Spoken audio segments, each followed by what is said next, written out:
సీత, నువ్వు తీసుకున్న డెసిషన్ కరెక్టా? నాగమణి కంట నీకు 8 నిమిషాలు టైం ఇస్తున్నా. పృథ్వీ, కోపం తగ్గించుకో అంటే కోపం తగ్గించుకొని ఇప్పుడు భలే ఆడుతున్నావు అబ్బా. అండ్ ఇంకొక విషయం, మణికంట నీది ఒకవేళ గేమ్ స్ట్రాటజీ ఏడవడమే అయితే ఆ ఏడుపు ఆపేసి, ఆ ఏడుపు ఆల్రెడీ జనాలు అందరికీ తెలిసింది. అండ్ ఇంకో విషయం, నాకు అర్థం కాని విషయం ఏంటంటే చిన్న ప్యాకెట్గా వచ్చిన ఈ ప్రేరణ కాదురా, ఈ నైనిక చిన్న ప్యాకెట్ పెద్ద బ్లాస్ట్ అని అసలు చిన్న ప్యాకెట్ కాదు కదా, తుస్సు కూడా లేదు అనే పాయింట్ల మీద నాగార్జున సార్ ప్రోమో రిలీజ్ చేశాడు. ఇప్పుడు ఆ ప్రోమో గురించి మనం మాట్లాడుకోబోతున్నాం. అసలు ప్రోమోలో ఏమైంది, ఏం కథ, ఏం సంగతి, ఇప్పుడు అంతా మీకు వినిపించుకుంటా, నేను కనిపించుకుంటా, మీకు మళ్ళీ చెప్తా. అట్లనే మీరు లైన్లో బ్రో. అయిపోయింది ఇప్పుడే. Okay, start. ఈ వారం నీ డెసిషన్స్ అన్ని రైటా? కాదు సార్, విష్ణుప్రియాని మణికంఠని నేనే నామినేట్ చేశాను సార్. వాళ్ళని తీసేయడం నాకు కరెక్ట్ అనిపించక నన్ను నేనే సాక్రిఫైస్ చేసుకుందాం అనుకున్నాను. మొదటి 3 సో సీతని లేపి ఏమడిగిండు, సీత నువ్వు తీసుకున్న డెసిషన్ కరెక్టా అంటే కొంచెం రాంగ్ సార్, నేనే విష్ణుప్రియాని మనకటని నామినేట్ చేయడం తప్పనిపించింది నాకు, నేనే రియలైజ్ అయ్యి దాన్ని బ్యాక్ తీసుకోవాలనుకున్నా అని చెప్పేసి సీత కన్ఫెస్ చేసుకుంటుంది ఇక్కడ ఆ ప్రోమోలో. ఇప్పుడు నెక్స్ట్, కోపం 3 వారాల గురించి తగ్గించుకున్నా అన్నది ఆ విషయం సీతని కాదండి, ఆ విషయం అన్నది పృథ్వీరాజ్ని. సో పృథ్వీరాజ్ని ఏమన్నది అనేది కూడా ఇప్పుడు మీకు చూపిస్తా, చూడండి. వారాలు కోపం తగ్గించుకో, కంట్రోల్ చేసుకో, బార్డర్ దాటద్దు అని నేనే చెప్పా. దమ్ముగా ఆడుతున్నావు పృథ్వీ. ఇక్కడ చిన్న ప్యాకెట్ పెద్ద బ్లాస్ట్. ఏది బ్లాస్ట్ ఏది? నాకు ఏదైనా టాస్క్ వస్తే నేను మంచిగా ఉంటా సార్. ఫస్ట్ వీక్ నేను చూసిన నైనిక సార్ ఎక్కడికి వెళ్ళిపోయింది? ఇలా అయిపోయింది. తుఫాను రాబోతుందమ్మా. ఓకే, పృథ్వీని ఏమన్నాడు, అన్ని తగ్గించుకున్నావు, కోపం తగ్గించుకున్నావు, అన్ని తగ్గించుకున్నావు, ఎమోషన్ తగ్గించుకున్నావు, ఎఫర్ట్స్ తగ్గించుకున్నావు, దీని అమ్మ ఇచ్చి పడేస్తున్నావు, నువ్వు మంచిగా ఆడినవరా నాయన అని చప్పలు కొట్టాడు. తర్వాత ఇప్పుడు నా మొహం మీద పడుతుంది చూసిన ఎర్రది, ఆ ఎర్ర తీసుకపోయి అట్లా మొహం మీద కొట్టిండు, వాళ్ళ మొహాల మీద అని స్ప్రే కొట్టినాడు కొట్టి నైనిక లేపిండు. చిన్న ప్యాకెట్ పెద్ద బ్లాస్ట్. ఏడపోయిందమ్మా, చిన్న ప్యాకెట్ ఏది, పెద్ద బ్లాస్ట్ ఏది, ఏం చేస్తున్నావు అని అడిగితే నైనిక ఏమంది అంటే, సార్ నాకు ఏదైనా టాస్క్ వస్తే నేను ఆ టాస్క్లో ఆడతాను సార్, నాకు ఎలాంటి టాస్క్ రాకపోయేసరికి అని అంటే, నేను ఫస్ట్ వీక్లో చూసిన నైనిక ఇప్పుడు కనవట్లేదమ్మా అని చెప్పేసి అన్నాడు. అదే ది మ్యాటర్ ఏంటంటే, ఫస్ట్ వీక్లో నైనిక ఎలా ఉండే, first week and second week వరకు చీఫ్గా ఉండే, మంచిగా అన్నిట్లో కనబడుతుండే, అందరితో మెదులుతుండే, కంటెంట్ ఇస్తుండే.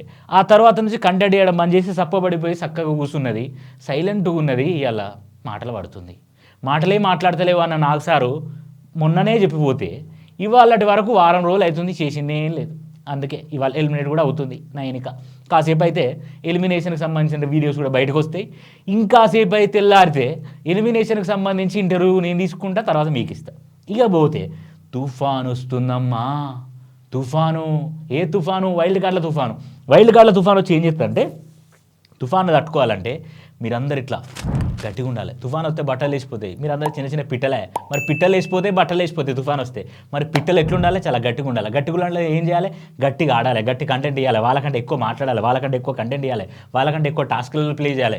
ఇవన్నీ చేస్తేనే వైల్డ్ కార్డ్ ఎంట్రీస్లో వచ్చే వాళ్ళని ఎదుర్కొంటారు అనే మాట నాగార్జున సార్ చెప్పిండు.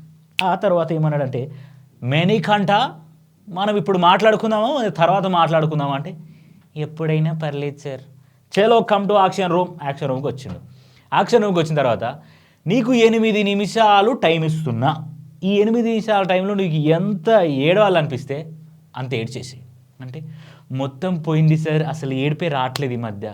ఒకవేళ నీ వైఫ్ దగ్గర నుంచి, కన్నా నేను ఇంకా నీ దగ్గరికి రాను, నువ్వు నాకొద్దు అని అంటే ఏం చేస్తావు అంటే, నా వల్ల అవ్వట్లేదు సార్, నాతో అవ్వట్లేదు సార్ అని నాగమణి కట్ట అన్నాడు. అన్న తర్వాత ఏమైంది, టిష్యూ పేపర్లు ఇటో వీడో డిడాడు అందరూ ఏం చేసిండు, టిష్యూ పేపర్లు ఎందుకంటే ఒక్కొక్కరిని అక్షర రూమ్కి పిలిచి ఒక్కొక్కరు సీక్రెట్ చెప్తాడు అనమాట. సీక్రెట్ రూమ్లకు నిఖిల్ని పిలుస్తాడు, సీక్రెట్ రూమ్లకు అందులో పిలుస్తాడు, అందరూ పిలిచి అసలు ఏం చేద్దాం అనుకుంటాను, నువ్వు ఏం చేద్దాం అనుకుంటాను, హౌస్లో ఎట్లుండాలనుకుంటాను, నీ ఇంటి దగ్గర నుంచి మెసేజ్ నువ్వు మిస్ అయినావా, నేను చెప్పాలా అని చెప్పి యష్మికి, నాగమణికట్టకి వీళ్ళందరికీ చెప్పిండు. అట్లనే నాగమణికట్టని మరి ఏడుద్దాం ఏడిపోయిన స్ట్రాటజీ అనుకుంటే, నువ్వు ఏడుస్తున్నావు అనే సంగతి, ఆ స్ట్రాటజీ అనే సంగతి హౌస్ మేట్స్కి అందరికి తెలుస్తుందిరా నాయన, నువ్వు ఏడు బంద్ చేయి అని ఇలా మన మాటలు చెప్పినట్టుగా చెప్పిండు. ఇక పోతే అక్కడ ఏం జరిగిందంటే, నాగమణికట్టని ఇండైరెక్ట్గా బూస్ట్ చేస్తుండు నాగార్జున సార్. ఇప్పుడు మనం ప్రోమోలో చూసుకున్నట్టయితే ఇటు నాగమణికంట బొమ్మకి ఎర్రగీతలు, ఇటు నైనిక బొమ్మకి ఎర్రగీతలు కొట్టిండు కదా. అయితే వీళ్ళిద్దరు డేంజర్ జోన్లో ఉన్నారు అని చూపించడానికి మనకు చూపించిండు. సో దీంట్లో ఒకరు ఎలిమినేట్ అవుతారు. ఎలిమినేట్ అయ్యేది ఎవరు? ఈ వాటర్ ప్యాకెట్ ఎలిమినేట్ అవుతుంది. తర్వాత ఈ కన్నీళ్ళ ప్యాకెట్ ఉంది కదా, అంటే ఈ కన్నీళ్ళ ప్యాకెట్ అంటే నాగమణికంట ఉండబోతుండు కాబట్టి ఇంకొక వీక్ నేను సస్టైన్ చేయడానికి, నిన్ను స్ట్రాంగ్ చేయడానికి ట్రై చేస్తున్నానని అర్థం. సో నాగమణికంట ఫ్యాన్స్ అందరూ ఈ వచ్చిన ప్రమో ఏదైతుందో స్టార్మాలో ఈ ప్రమో వచ్చింది కదా, ఈ ప్రమో 2 కింద అందరూ నాగమణికంట నిన్ను హౌస్ మేట్స్ టార్గెట్ చేయొచ్చు, కానీ మా ఇంట్లో మా హౌస్ మేట్స్ అంతా నువ్వు ఉన్న హౌస్లో ఉన్న నిన్ను సపోర్ట్ చేస్తూనే ఉంటాం అని నాగమణికంటకి ఇండైరెక్ట్గా కామెంట్లు పెడుతూనే ఉన్నారు. వీళ్ళు కామెంట్లు పెడుతున్నారంటే ఆడ ఓట్లు ఇస్తున్నారని అర్థం, వాళ్ళు ఓట్లు ఇస్తున్నారంటే ఈయన సేవ్ అవుతున్నారని అర్థం. అండ్ ఇక్కడ సీత ఇంకో మాట అన్నది, సార్ అందరం నాగమణికంటని కారణం చేసిన అనుకుంటారు, కానీ నాగమణికంటే మమ్మల్ని అందరినీ కారణం చేసిన అనే ఫీలింగ్లో వచ్చిళ్ళు. అసలు నాగమణికంట పెరిగిన నేచర్ అలాంటిది, ఆయన అనుభవించిన జీవితం అలాంటిది, ఆయనకున్న బాధలు అలాంటివి. సో ఇవన్నీ బాధల మధ్య తిరిగి వరిగి వచ్చినాడు కాబట్టి ఆ పెరిగి వరిగి వచ్చినాడు ఇక్కడికి వచ్చేసరికి ఇంతమందిని చూసేసరికి, ఇంతమంది ఆటలు చూసేసరికి, ఇంతమంది కథలు గందరగోళం చూసేసరికి మనోడికి మొత్తం మైండ్ అంతా పోయి ఆగమాగమై అడివేడిపోయి ఇట్లా మాట్లాడుతాడు. అట్లా మాట్లాడడం వల్ల జనాలకు నచ్చుతుండు, జనాలకు నచ్చింది మీకు నచ్చట్లేదు, మీకు ఆయన నచ్చకపోయేసరికి ఆయన జనాలకు నచ్చి జనాలందరికీ ఓట్లేస్తున్నారు. ఇదే జరుగుతుంది. సో కూల్ ఇది ప్రోమో రివ్యూ. మరొక రివ్యూతో మళ్ళీ ముందుకు వస్తా. బాయ్.